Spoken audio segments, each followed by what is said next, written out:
All right, welcome.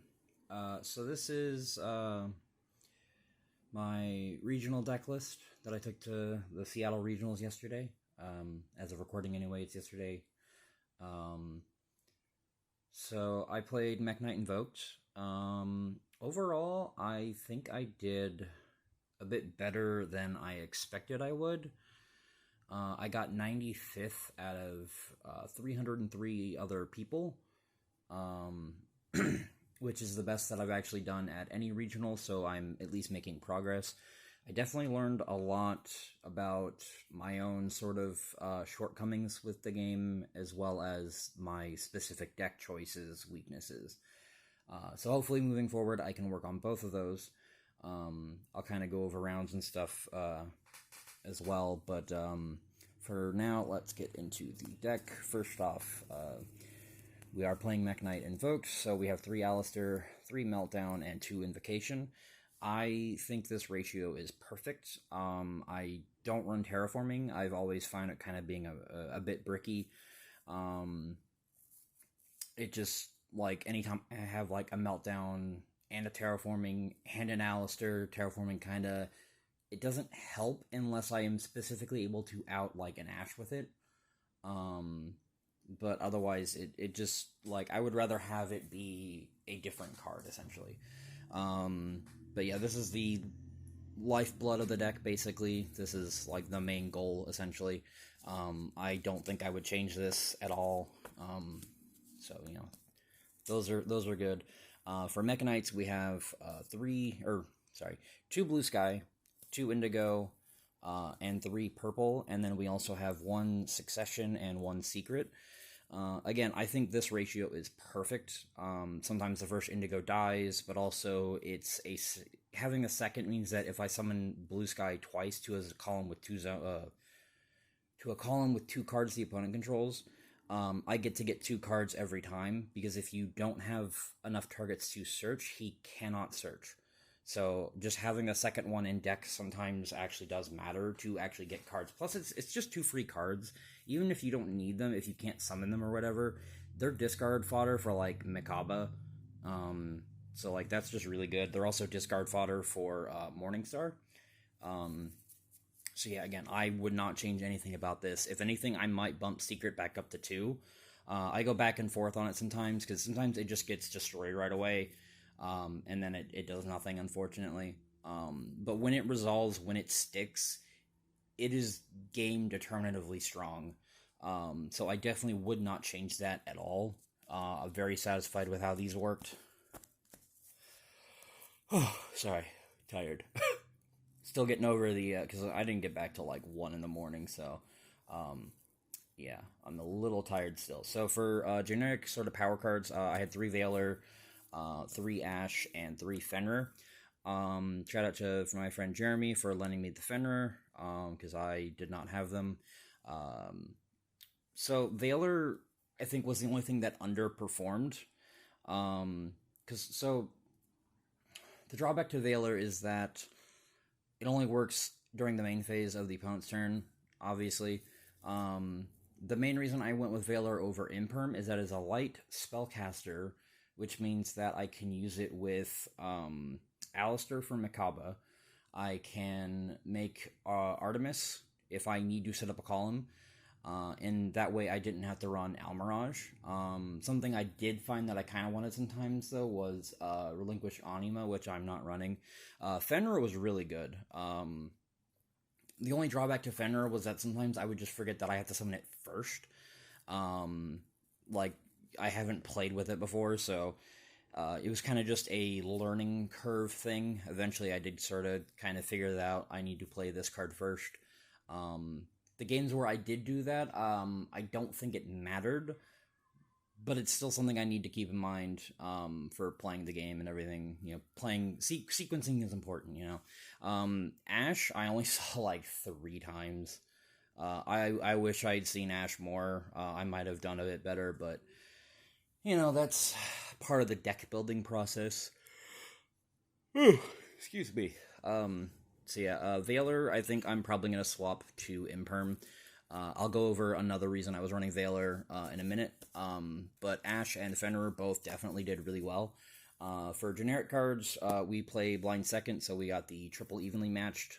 Every time I played this, except for one game, it basically won me the game, or at least let me set up to get into a position to win the game.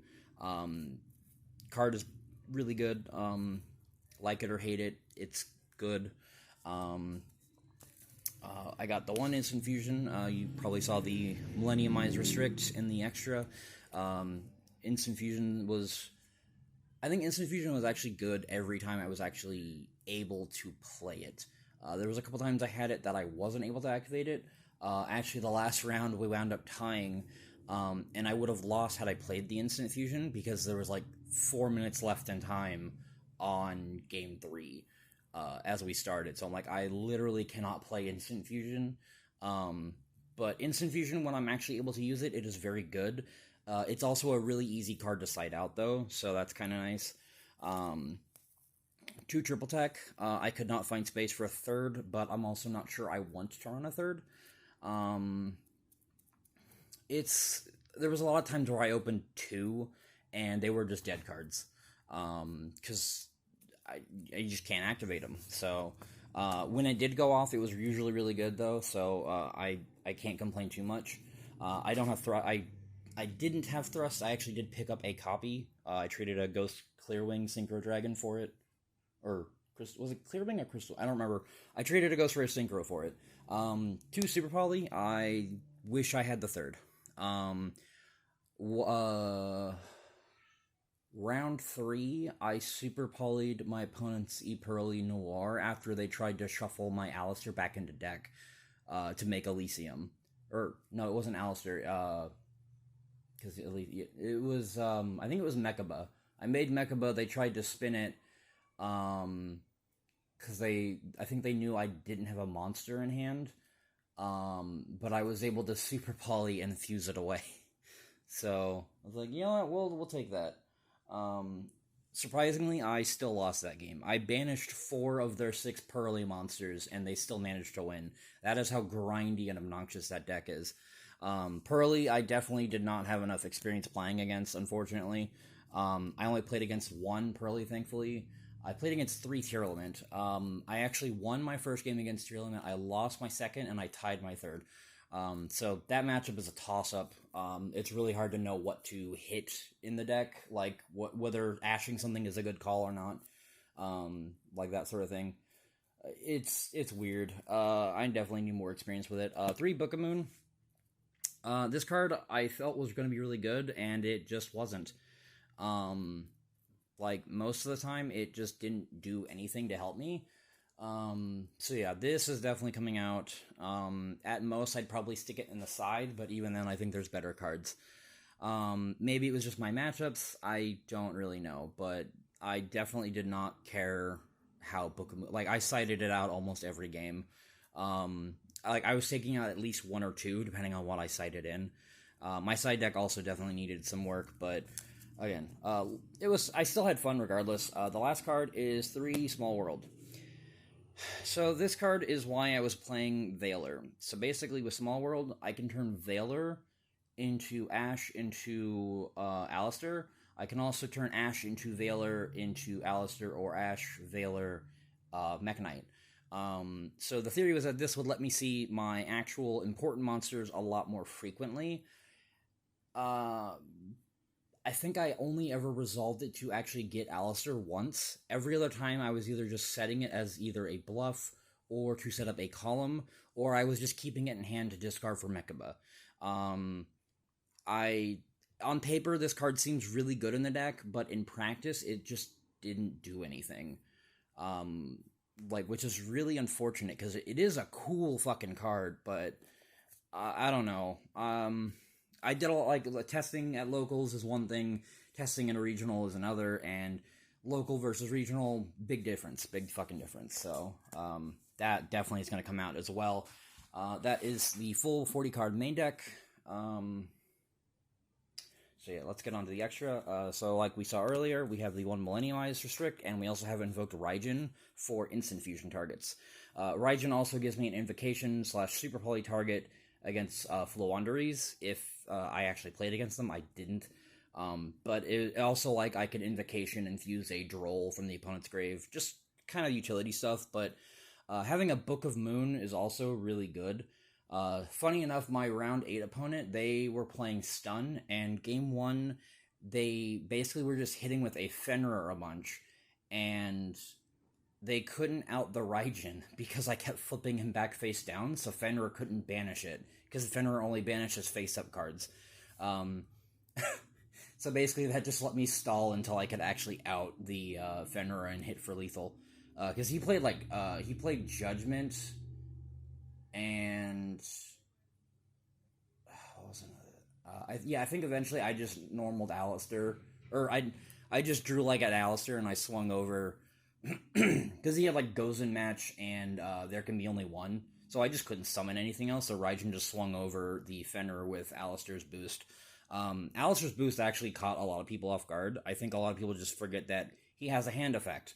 Money Eyes was kind of nice. I don't know if I would run it going forward. I think I might just run Thousand Eyes instead, because that's at least like direct removal versus insulating against hand traps, which surprisingly, the only hand trap I actually had a problem with was Imperm, and Millennium Eyes doesn't do shit to Imperm, so I think Thousand Eyes might just be the better card going forward. I don't know for certain, I'll have to test it, but that's my gut feeling, essentially, if I keep Instant Fusion at all. We got the one Garura for Super Holly. I definitely wish I had Mud Dragon. I thought I'd be fine without it, but my matchups versus expected matchups was not at all close. I'll just put it that way. A lot of prep just did not matter, which sucks, because I thought I prepped pretty thoroughly, but, something you can't prep for everything, unfortunately. We got Purgatrio, we got Dragostapelia, we got Agoides. I don't know how to pronounce that card. If it's Agoides, Agoetis, I don't know. These guys were all good. Purgatrio actually let me OTK against a full Tearlament board.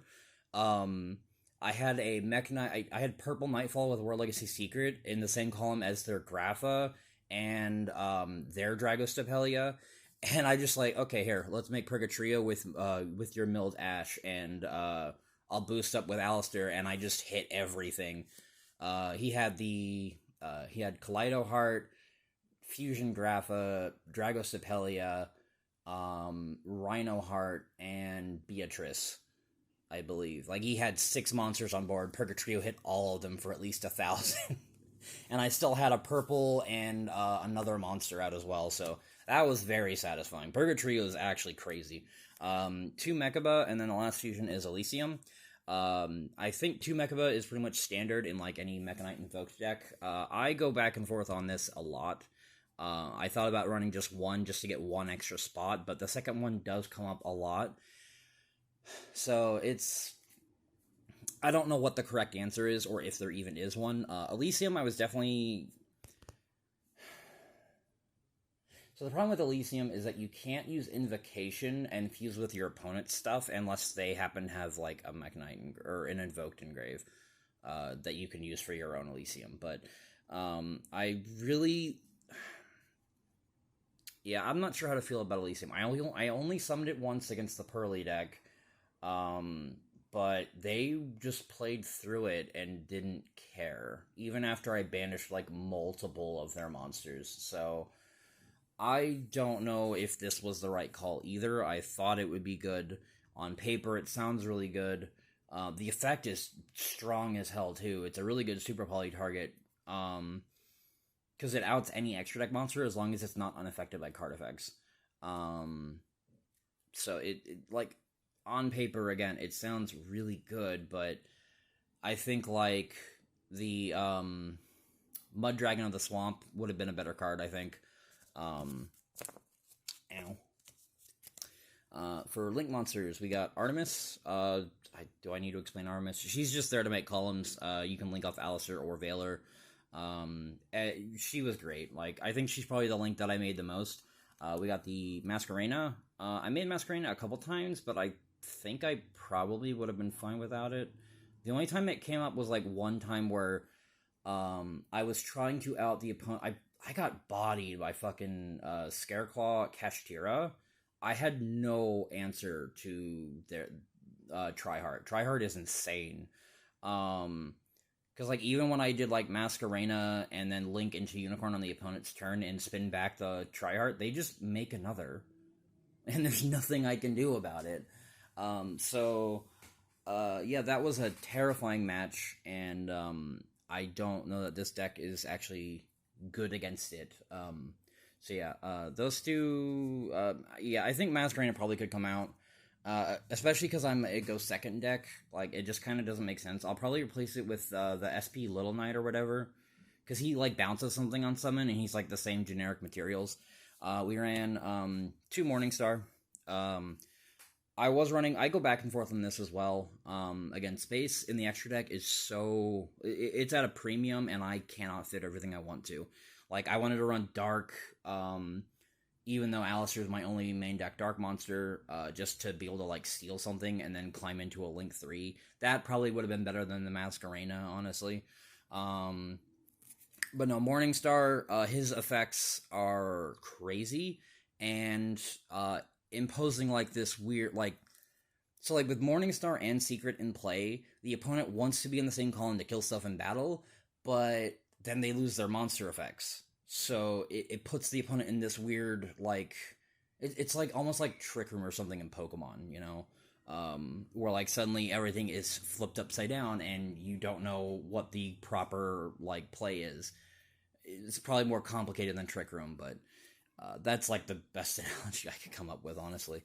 Morningstar, the second one did come up a few times, so I think I'll probably leave him at 2. And the last 2 extra deck cards were Nightmare Unicorn and Avramax. Unfortunately, I did not make Avramax at all. The opportunity just never came up. I made Unicorn, like, twice. I honestly feel like this deck might be better off with, like, just the Link 2s. Because most of the stuff I want to make are fusions. I generally don't want to be linking off my mekk-knights unless I am making Morningstar, because regardless of what I search, I'm bringing one of them back. So I think going forward, I might just cut the Link 3s and Link 4s. Underworld Goddess was also something I wanted to try. Again, space. Like, the main reason I picked Avramax over, like, Soldier of Chaos, Access Code, or anything like that, is that he is conveniently also a mekk-knight.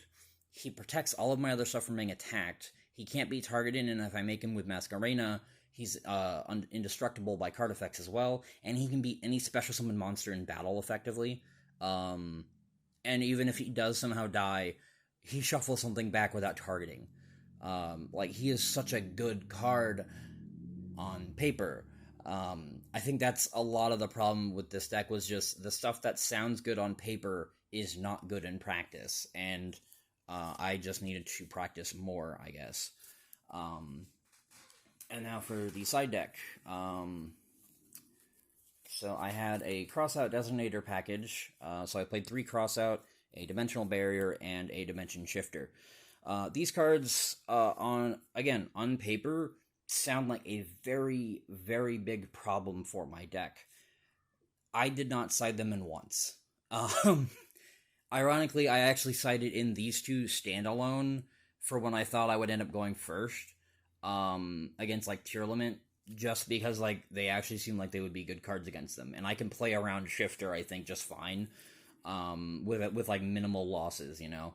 But yeah, I did not side Crossout Designator once, and I felt, every time I was, like, looking through my side deck, I'm just like, this could have been any other card, and I'd be using it more. So unfortunately, that was a bad call on my part. What can you do? I might get some hate for this, but I sided Triple Ghost Sister.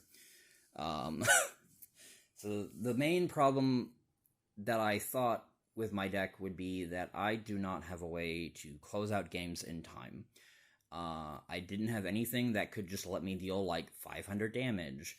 And because I am a go second deck, if I won game 1, I lost game 2, and then I chose to go second in game 3, if I opened Ghost Sister, I would basically be able to win if time happened, because my opponent would need to set up and I would gain a shit ton of life. Admittedly, I only cited this, the only time this came up after citing it was game 3 of round 1. It basically gave me like a 3,000 point lead, and then I was able to clear their board and hit him for like 4,000 direct, and I won in time. So I don't know if she actually mattered, but my opponent was definitely tilted, I think. Because like after the round was over, or after our match was over, the round was still going, because some people were still actually playing in time, there was rulings and stuff, that sort of thing, and then like actually tallying the results. He sat there for like 10-15 minutes after I had left, and I guess he was just like shaking his head and like scribbling in a notepad for like 10 or 15 minutes, and yeah, I don't know, I think I might have destroyed that man.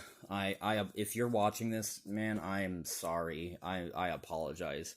Probably the card I cited the most was DD Crow. This card just seems really good in a lot of matchups. Like, most of the time when I saw this, it was actually good. But, yeah, I don't think I would take this out. I think the Triple Crow was a good call. I also had 2 Div Incarnate. Thank you to my friend Mo for lending me one of these, and for trading me the other. Kurikara, I'm not super familiar with using this card. Again, I like got him like a couple days before the tournament, so I was a little inexperienced in using it, but the one time I actually did see it and like felt it was good to side in, I was playing against Naturia Runic, and basically I just tributed off the Naturia Beast after like baiting out the effect on like a Book of Moon. And then I just get this 3k body, and I just went ham. She was really good in that matchup, so I don't know that I would keep her, but I definitely think she would be on like definitely something I'd keep in my back pocket, essentially. I don't think I've had any complaints about Kurikara. And then the last 2 cards to the side are Ixie's Encore. I didn't have a third one. I spent like 3 hours digging through boxes trying to find these 2, so, you know, I did side them against Pearly, but I didn't actually see them, and I don't think there was any, like, yeah, none of my other matchups actually were playing, like, Xyz, or if they were, it was, like, Toad. It was, like, Bahamut Shark Totally Awesome, in Tearlament, and yeah, it doesn't really, I can't bounce the Toad, because it doesn't have materials. You have to detach all of its materials first, and then bounce it, so if they don't have any, it does nothing. And bouncing the Bahamut Shark is like, whatever, you got rid of the guy. He's a vanilla after the Toad hits the board, so, yeah. I'm not sure how to feel about Encore. I think, like, even just something like Compulsory or, like, more dimensional barriers probably would have been better, for times when I felt it was better to go first. Or even, like, Kaijus. Like, I could have just Kaiju'd. And then the Kaijus would also let me set up Super Poly better. So I think Kaijus are probably going to be what I go for in the future. Or even Nibiru. I thought about Nibiru, but I opted against it because, 1, I was maining the evenly matched, and then 2 was, a lot of the decks that are, like, big right now, like the Pearly and the, Unchained matchups especially, they can set up, like, their crazy turn 1 boards under 5 summons. Or if they do get nibbed, they can just play through it, so it just kind of felt like a lose-lose situation for me. Plus, then if I open Fenrir and Nibiru, I can't make Fenrir if I Nibiru, unless they clear Nibiru for me, which you can't, I mean, you can, but, like, most decks probably aren't going to on turn 1 if they're going first. So, it was a weird, I made a lot of weird choices. I definitely think there were some things I could have done better. Actual sequencing in games, I definitely could have improved as well. But overall, I think once I kind of got my head in the game, I focused up a bit more. I definitely started to do a lot better. Taking my time and everything was definitely important too. And there's another regional in December that I'm going to try and make as well. So hopefully I can run it back and at least break like, top 50 this time, because my goal for this one was at least make top 100. So yeah, that is the deck. If you got any questions, feedback, suggestions, etc., let me know. And I hope to see y'all in the next video. Bye-bye.